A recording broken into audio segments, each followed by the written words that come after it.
प्यारे विद्यार्थियों, आज हम पढ़ेंगे हिंदी भाषा के विविध रूप। हमने इससे पहले हिंदी भाषा में मूलाधार भाषाओं को पढ़ा, जिसमें संस्कृत, पाली, प्राकृत और अपभ्रंश का विश्लेषण किया था। प्रत्येक भाषा अपने आप से जुदा रहती है, एक दूसरे से कुछ भिन्नता ली हुई होती है। इन सब का हमने विश्लेषण कर लिया था कि किस प्रकार से वो भाषाएं एक दूसरी भाषा से अलग हैं और क्या उनमें मुख्य अंतर है और किस प्रकार से धीरे धीरे उनमें परिवर्तन हुआ, इसका हमने जिक्र कर लिया है। आज हम जिक्र करेंगे, उसमें है हिंदी भाषा के विविध रूपों में बोलचाल की भाषा, जो हम आमतौर पर जिस भाषा को हमारे विचारों को आदान प्रदान करने में उपयोग लेते हैं, उसी भाषा को बोलचाल की भाषा कहा गया है। आमतौर से साधारण तरह से हम सामान्य भाषा के अंतर्गत भाषा के कई रूप देखते हैं। यानी कहने का मतलब है, आमतौर से सामान्य भाषा के अंतर्गत भाषा के कई रूप उभर कर हमारे सामने आते हैं। इन्हीं रूपों को डॉक्टर भोलानाथ तिवारी ने प्रमुख रूप से 4 आधारों पर आधारित होना स्वीकार किया है। पहला आधार इन्होंने कहा है इतिहास, दूसरा आधार माना है भूगोल, तीसरा आधार प्रयोग और चौथा आधार निर्माता। इनका कहने का मतलब है कि भाषा इतिहास पर आधारित होती है, भाषा भौगोलिक क्षेत्र पर आधारित होती है, भाषा व्यवहार में प्रयोग करते हैं उसके आधार पर आधारित होती है, और भाषा का निर्माण भी होता है।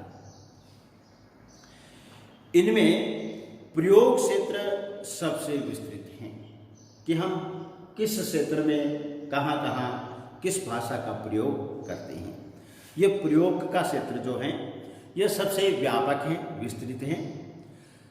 जब कई व्यक्ति बोलियों में पारस्परिक संपर्क होता है, यानी जब कई व्यक्तियों का और व्यक्तियों की बोलियों में पारस्परिक संपर्क होता है, व्यवहार होता है, तब बोलचाल की भाषा का प्रचार होता है। तब बोलचाल की भाषा क्या होती है? अपना क्षेत्र विस्तार करना प्रारंभ कर लेती है।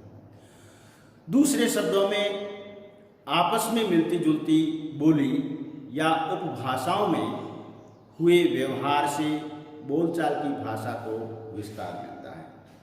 किन चीज़ों से? कि आपस में मिलती जुलती बोली हो या कोई उपभाषा हो, उसमें हम व्यवहार से बोलचाल की भाषा को विस्तार देते हैं। इसे हम सामान्य भाषा के नाम से जानते हैं कि इसको हमने क्या कहा है? सामान्य भाषा कहा है। किसी भी भाषा की भांति यह भी परिवर्तनशील है। सामान्य बोली या बोलचाल की भाषा, यह भी जो अन्य भाषाएं हैं उसी भांति यह भी क्या है? परिवर्तनशील हैं, बदलती रहती हैं। समकालीन प्रयोगशीलता तथा भाषा का आधुनिकतम रूप है। जो समकालीन भाषा हम बोल रहे हैं प्रयोग कर रहे हैं। यह हमारी आधुनिक भाषा का एक रूप है। अब ये तो था आधार कि किसके आधार पर हम बोलचाल की भाषा का विस्तृत या विस्तार मानते हैं। अब हमारे सामने आता है कि हिंदी की शैलियाँ कितनी हैं। साधारणतः हिंदी की 3 शैलियों की चर्चा की गई है कि हिंदी की 3 शैलियाँ हैं। पहला है हिंदी, दूसरा है उर्दू, तीसरा है हिंदुस्तानी। अब तीनों ही शैलियाँ जो हैं एक दूसरे से अलग हैं। किस में किसका प्रयोग हो रहा है? शिक्षित हिंदी भाषी अक्सर औपचारिक स्तर पर जब भाषण देते हैं, हिंदी भाषी रेडियो, वार्ता, लेख आदि में हिंदी का प्रयोग करते हैं। तो हम देखते हैं कि भाषण में, कक्षा में जब अध्यापक पढ़ाते हैं, रेडियो पर कोई वार्ता आती है या टीवी पे कोई वार्ता आती है या फिर लेख आदि में हम हिंदी या उर्दू शैली का प्रयोग करते हैं। अनौपचारिक स्तर पर बाजार में, दोस्तों में गपशप करते समय प्रायः हम हिंदुस्तानी का प्रयोग करते हैं, जिसमें हिंदुस्तानी के 2 रूप पाए जाते हैं। एक रूप वह है जिसमें अंग्रेजी के प्रचलित शब्द हैं और दूसरे में ग्रहित अंग्रेजी शब्द का प्रचलन है। तो हम यहाँ पर 2 रूपों का जिक्र करते हैं। बोलचाल की हिंदी में ये सारी शैलियाँ मौजूद रहती हैं। हिंदी भी रहती है, उर्दू भी रहती है और हिंदुस्तानी भी रहती है। यानी बोलचाल की भाषा में ये तीनों ही प्रकार की शैलियाँ उपस्थित रहती हैं। इसमें सरल और बहुप्रचलित शब्दों का प्रयोग होता है, चाहे वह तत्सम प्रधान हिंदी हो या परिचित उर्दू अथवा अंग्रेजी मिश्रित हिंदुस्तानी। व्याकरण तो हिंदी का ही रहता है, यहाँ पर किसी अन्य भाषा का व्याकरण नहीं है। चाहे हिंदी, हिंदुस्तानी या उर्दू हो, इन सभी में व्याकरण किसका है? हिंदी का ही रहता है। फिर हम देखते हैं कि बोलचाल की भाषा बड़े पैमाने पर विस्तृत क्षेत्र में प्रयुक्त होती है कि इसका क्षेत्र बड़ा व्यापक है और लार्ज स्केल पर इसका प्रयोग किया जाता है। भक्तों द्वारा, साधु संतों द्वारा, व्यापारियों के जरिए, तीर्थ स्थलों में, मेलों और महोत्सवों में, रेल के डिब्बे या सेना द्वारा शिक्षितों में, मजदूर और मालिक के बीच, किसान और जमींदार के बीच बोलचाल की भाषा बड़ी तेजी से फैलने लगती है। इस प्रकार से आम जन से लेकर और विशिष्ट जन तक जो बोली जाती हैं वो बोलचाल की भाषा है और इसी बोलचाल की भाषा का ही विस्तार हमें देखने को मिलता है।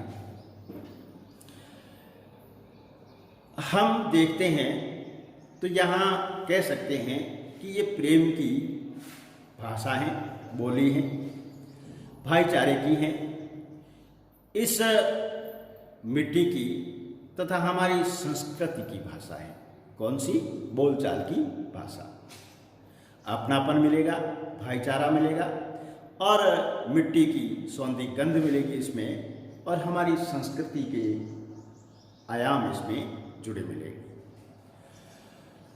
चूंकि भारतीय संस्कृति सामाजिक संस्कृति के रूप में समूचे विश्व में प्रसिद्ध होती है या प्रसिद्ध या शुमार होती हैं, इसमें भाषाई अनेक रूपता का दृष्टिगत होना स्वाभाविक है। भारतीय संस्कृति है वो संपूर्ण विश्व में ख्याति प्राप्त है। उसका एक कारण यह है कि भारत में भाषाई अनेकता है, लेकिन इतना होते हुए भी वह भाषाई अनेक रूपता में एकता स्थापित है। तो ये कह रहे हैं कि ऐसा होना स्वाभाविक है, क्योंकि हमारी यह संस्कृति है। हमारी संस्कृति की भांति हमारी भाषा हिंदी भी अनेकता को अपने में समाहित कर और राष्ट्रीय एकता की पहचान कराती हैं। जिस प्रकार से हमारे अलग अलग राज्य हैं और वह अलग अलग राज्य होते हुए भी एक राष्ट्र हैं, राष्ट्रीय एकता में बंधे हुए हैं, उसी प्रकार से हमारी भाषा भी अलग अलग हैं, क्षेत्रीय भाषा हैं और क्षेत्रीय भाषाएं होते हुए भी वह एक रूपता लिए हुए हैं। वहाँ भी हमारी राष्ट्रीय एकता स्थापित है। बहुभाषा या बहुभाषी राष्ट्र की विविधता, सांस्कृतिक विशालता एवं भौगोलिक विभिन्नता के कारण श्रेष्ठ या बहुविध शब्दों में से कई मधुर क्षेत्रीय शब्द जो हैं हमारी बोलचाल की भाषा में समाये हुए हैं। इसमें सहजता है, बोधगम्यता है, आसानी से समझ में आ जाता है। इसी के साथ में ये बोलचाल की भाषा से अपनापन भी अनायास आ जाता है। तो ये जो बोलचाल की भाषा है कई प्रकार की खूबियां लिए हुए हमारे सामने उपस्थित होती हैं। अब देखिए, सतत परिवर्तनशीलता होने के कारण भाषा क्या है, सतत परिवर्तनशील है, बदलती रहती हैं, कभी भी वह रुकती नहीं है, विराम नहीं रहती है। अब ये परिवर्तनशीलता का गुण इनमें होने के कारण भाषा में भिन्नता पाई जाती है कि भाषा जो है कुछ अलग सी नज़र आती हैं। भाषा पर क्षेत्रीय प्रभाव को भी जुठलाया नहीं जा सकता। क्षेत्र विशेष का प्रभाव भाषा पर पड़ता ही है, इसको अपन नकार नहीं सकते हैं। लेकिन ये सत्य है कि भाषा की इन विविधताओं के बावजूद उसका एक मानक रूप होता है। अब ये कह रहे क्षेत्रीयता को लेकर के, भौगोलिकता को लेकर के, इतिहास को लेकर के, प्रयोग को लेकर के, निर्माता को लेकर के, ये सभी चीज़ें भाषाई विविधता को स्पष्ट करते हैं। लेकिन इतना कुछ होते हुए, विविधता होते हुए भी उसका एक मानक रूप है। फिर भी भाषा बहता नीर कभी इस तरह कैसे रह सकता है। भाषा तो क्या है, बहता हुआ पानी है, नदी का पानी, वो कभी स्थिर नहीं रहता, क्योंकि भाषा परिवर्तनशील है।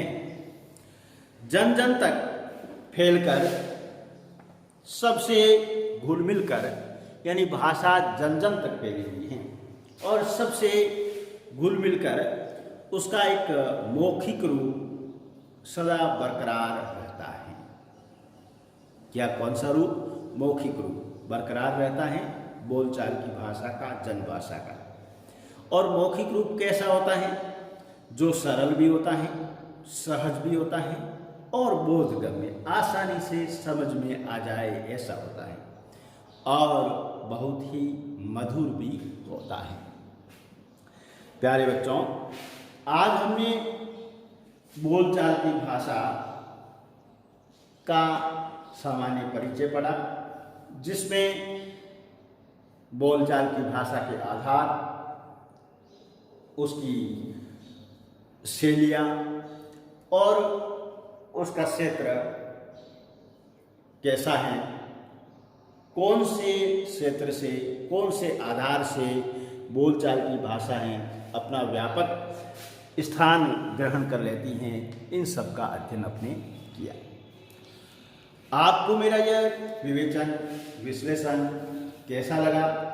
आप हमारे इस गायत्री के YouTube चैनल को सब्सक्राइब करके, कमेंट करके, लाइक करके, शेयर करके हमें इसके बारे में अवगत कराएं। आज बस इतना ही। धन्यवाद।